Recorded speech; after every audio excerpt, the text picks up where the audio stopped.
तो my dear, अब बताऊं आपको, तीन केसेस होते हैं। एक तो हम बोलते हैं क्या, एंडोस्मोसिस, नाम सुना होगा आपने। एक सुना आपने एक्सोस्मोसिस, ठीक है। उसके हिसाब से आपने तीन तरह के सॉल्यूशन सुने होंगे।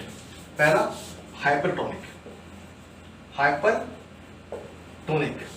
दूसरा हाइपोटोनिक, हाइपोटोनिक। और तीसरा आइसोटोनिक, आइसोटोनिक।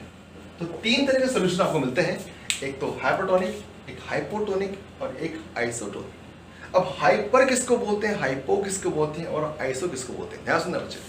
अगर मैं आरबीसीज की बात कर रहा हूं, ध्यान सुनना बच्चे, जिस सब्सटेंस की आप बात कर रहे हैं, जिस सेल की आप बात कर रहे हैं, जिस चीज की बात कर रहे हैं, उसके कंपैरिजन में, अगर आरबीसी के कंपैरिजन में, ध्यान सुनना, अगर ये आरबीसी मान लीजिए और इसको आपने प्लेस किया है एक दूसरे सोल्यूशन में, आप ऐसे प्लेस किया सोल्यूशन में, अगर इसके कंपैरिजन में जाहिर सी बात है आरबीसी में भी वाटर कंटेंट होगा, है ना, वाटर कंटेंट है।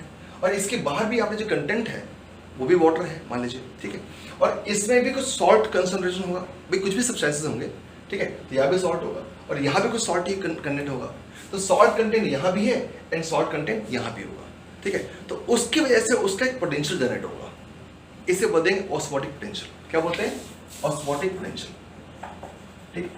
तो एक टर्म हमने यूज किया है ऑस्मोटिक पोटेंशियल, ठीक है। मैं दोबारा बोल रहा हूं कि अगर मान लीजिए आप आरबीसी की बात कर रहे हैं या किसी भी सब्सटेंस की बात कर रहे हैं, उसमें वाटरी कंटेंट है, कुछ सॉल्ट कंटेंट है, ठीक है।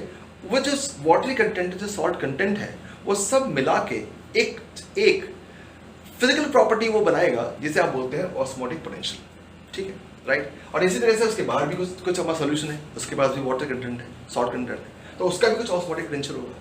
अब किस केस में हाइपरटोनिक बोलेंगे, कब बोलेंगे हाइपो और कब आइसो बोलेंगे।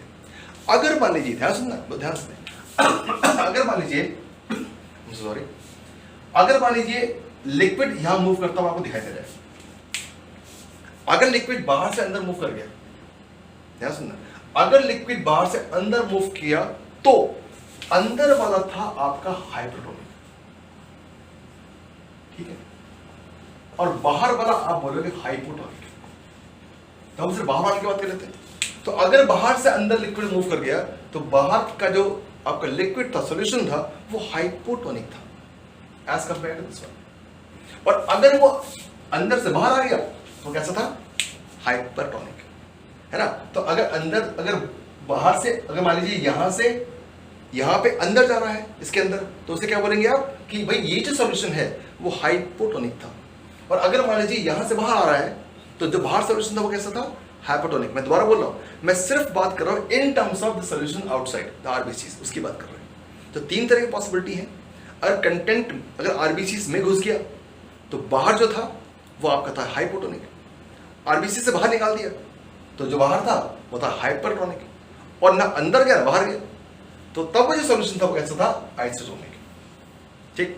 अब सुनो, ध्यान सुनना, क्योंकि इसी के साथ एक और क्वेश्चन बनेगा, वो ये कि भाई अगर आपने आरबीसी को 1% NaCl में डाल दिया तो माय डियर आरबीसी श्रिंक हो जाती है। क्योंकि आरबीसी के हिसाब से, चेक करना, आरबीसी के हिसाब से, भाई हो सकता है स्किन की कोई और सेल्स हो, आपकी बॉडी की और सेल हो, हम उसकी बात नहीं कर रहे हैं। आरबीसी के हिसाब से जो 1% NaCl सोल्यूशन होता है वो होता है हाइपरटोनिक। तो आरबीसी के हिसाब से ये जो सोल्यूशन हो गया ये आपका काम आएगा एज हाइपरटोनिक सोल्यूशन। और आरबीसी के हिसाब से आपका जो 0.5% है ये आपका आता है कैसा, हाइपोटोनिक, हाइपोटोनिक। तो ये सोल्यूशन आपका बन गया हाइपोटोनिक और ये सोल्यूशन आपका क्या बन गया, हाइपोटोनिक, ठीक है। अब क्या होता है, अगर आपने हाइपोटोनिक डाल दिया है तो डियर बाहर आएगा कंटेंट, तो यानी कि आरबीसी श्रिंक हो जाएगी। तो इसका रिजल्ट ये होगा कि आरबीसी जो होगा आपका वो श्रिंक हो जाएगी, और इस केस में आरबीसी क्या हो जाएगी, सेल अप हो जाएगी, ठीक है बच्चा, ठीक है, कोई दिक्कत, राइट। तो आरबीसी इस केस में क्या हो गया, श्रिंक हो गई है, और इस केस में क्या होगा आपका, सेल अप हो गई, कोई दिक्कत।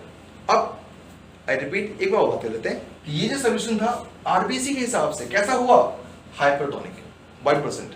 और अगर मान लीजिए इसको बोलो तो ये आरबीसी के हिसाब से क्या हुआ, हाइपरटोनिक। तो कभी नहीं बोलते कि यार सोल्यूशन हाइपरटोनिक है और ये हाइपर, अबे ऐसे नहीं बोलते भाई, किसके कॉन्टेक्स्ट में बोल रहे हैं आप, जिस सेल की बात करें उसके हिसाब से बोलो ना यार, कि वो हाइपरटोनिक था उसके हिसाब से, है ना, और ये हाइपोटोनिक उसके हिसाब से, ऐसे बोलो ना आप इस बात को, तो बेटर होगा। ठीक, कोई दिक्कत? पक्का लॉक कर दिया? चलिए ठीक है।